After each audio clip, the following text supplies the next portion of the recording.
Mel, Sunday, bonkers. You might want to revisit the word bonkers as head coach, but some game. Some game for the neutral, wasn't it? 8-goal thriller. Probably what you want for a local derby. Very exciting to be a part of, and ultimately the most important bit was that we came away with all 3 points. Was really pleased with most parts of the game. A little bit slack on the goals that we've conceded, but you know, when you just want 3 points, you almost just want to get it done and move on to the next one. I was going to say you'd be delighted with the 5 that you scored, but the 3 that you conceded. I think the Durham coach said, you pinch yourself. You've gone away from home, scored 3 goals, and lost the game. Yeah, I thought we started really well. Going 2-0 up.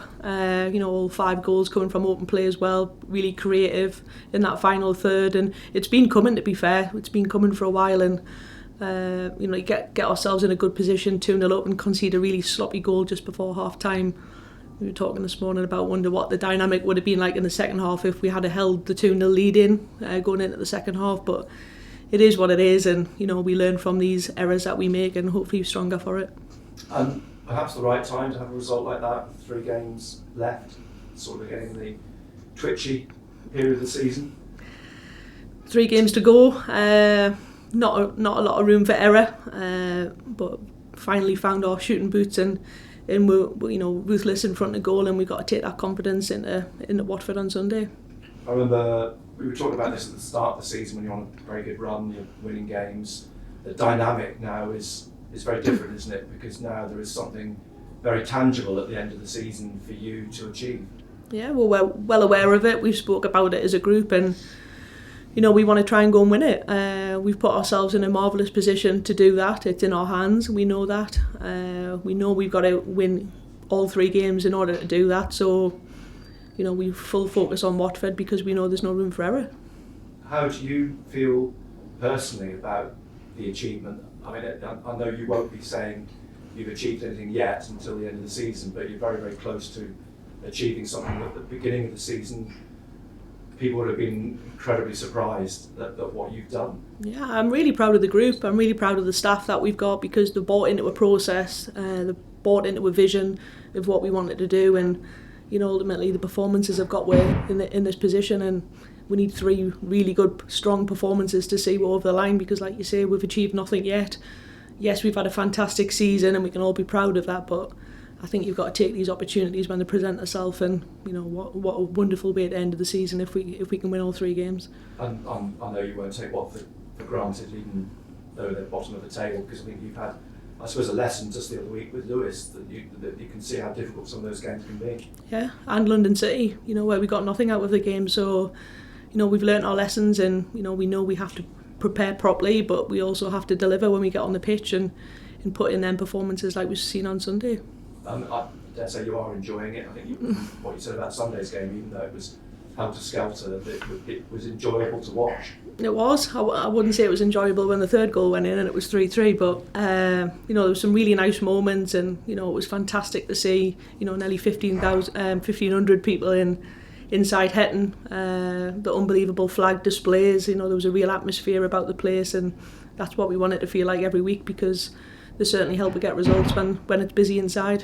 And Mary McAteer as well. I mean, for her to get the brace and then get nominated for Player of the Week as well, just the icing on the cake. Yeah, she's it's the consistency, isn't it? And it's Mary's still a young player, and she works really hard off the during the week in the lead up to the games, and that's what she wants to do. She wants to score goals. She wants to contribute through crosses and in key passes in front of goal, and it was an all-round performance and well deserved to be Player of the Week. Great, thank you.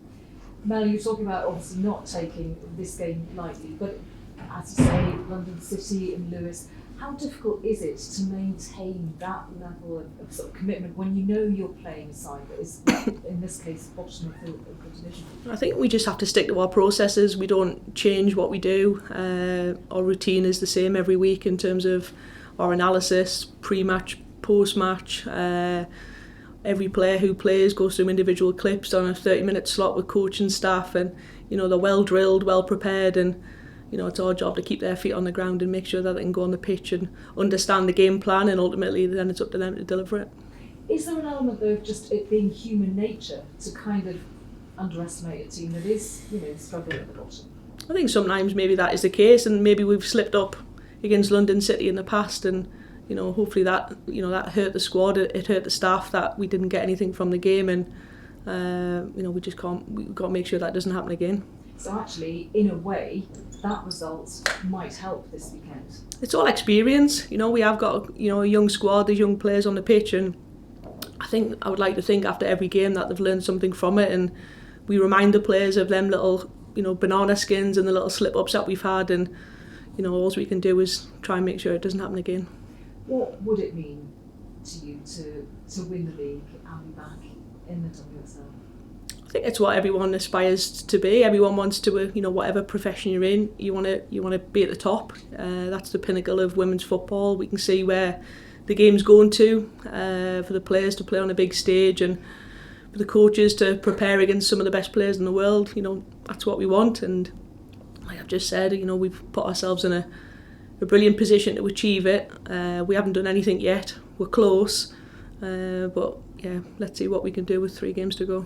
When you think about how many players this club has produced in the past have gone on to play for England, it would be great to be back up at that level where you can maybe do that again. Yeah, the football club's been on a huge journey, and I've been lucky. I think I've been here nearly 10 years to be a part of that, and I've had the highs, I've certainly had the lows, and we've worked really hard to try and get the club and the team back to where it belongs, and we're close, and we'll keep doing everything we can in order to try and achieve it. And obviously winning the league in some respects would just be a first step, because there are various criteria that you then have to meet to be able to take part in the WSL.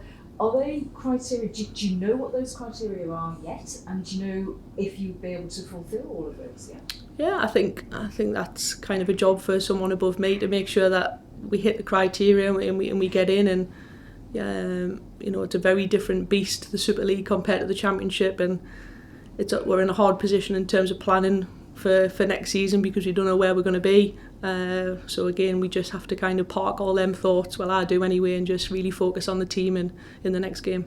And I'm sure you, like probably the rest of us, have heard talk about how the WSL in an ideal world really just want women's teams that are affiliated to the men's Premier League sides. Is that something that I know you can't really let it cloud your judgment or anything at this stage, but is that something that you're aware of? I just think that the best teams will be in the best division, and I think if you earn the right to stay in there, then you should be in there. And it's a brilliant league. It's grew massively over the last couple of years. It's really visible. It's on Sky Sports. And hopefully the game keeps growing and the Championship gets more coverage as well, because when 5 teams can possibly win the league, it seems a lot more exciting than what the Super League title decider, although Chelsea and Man City are going head to head. This is a kind of five-way race here in the Championship. And does that just show how much the Championship's improved? I think so. It's getting better and better every year. It's certainly stronger than what it was last year, and probably be stronger again next year. So the importance of taking these opportunities when they arise is really important. So talk the league 3 games to go. What is the mood like in the camp at the moment? Confident. I think we've got analysis after this, so you should have maybe done the analysis first. They're delighted with our performance. The players that I've spoke to individually are, delighted with our contribution that they've made to the team, and I think there's just you've got to be confident when you're sitting top of the league. You kind of touched on it before, obviously the kind of bonkers nature of the weekend's match. Kind of the manner that you did want to win, kind of how much can that set you up for the final 3 games? I think it's really important. I think the team showed massive resilience all season. When we found ourselves in tough positions, you've not seen a team that's give up. You've seen a team that'll go right to the death, and that's a team that's together. That's a team that you want to go to war with, because everyone's got each other's backs, and we've got huge game changers who can come off the bench and make things happen. And I think that's a really dangerous weapon to have. And kind of knowing that the chance to win the title is within your own hands, how does that sort of change the approach to the last 3 games? It doesn't, and I think that's the important piece. You don't change anything you do, because the processes that we've followed all the way since the beginning have got ourselves in this position, so we just stick to our processes. And after Watford is obviously a break before the last 2 games, does that kind of come at a bad time for you guys? I think we're used to breaks in this league. We play a couple and we always have a rest, and I think it gives some of the teams who are in and around with that opportunity to catch up, because they'll play their game in hand. So when we come to play Charlton, we'll know exactly what we need to do, and we'll see where we're at. You mentioned them out at the start. You have spoken about the title as a group. Is there a balance for you between trying to keep the focus but also acknowledging it's human nature that the players are going to be exciting? I suppose they've earned the right as well, I guess, to get excited about it. Yeah, I think when you've got 3 games to go and you're sitting top of the league and you know you can win it, it's a bit like an elephant in the room. It has to be addressed, and yes, there's an air of caution that we're not overconfident and blasé about the matter, but you know, I just keep telling them you just got to be consistent with your performances and do what you've done all season, and you know we're going to be in with a chance. That's what you mentioned as well. Jessica Graham's 100th appearance this weekend, and obviously we talked a lot about the players that came in last summer who obviously have made a huge difference, but you've still got that core of young players who have gained an unbelievable experience, which must be a big source of pride for you. Yeah, really proud of her. Jess has come through our RTC, been involved since she was a really young kid.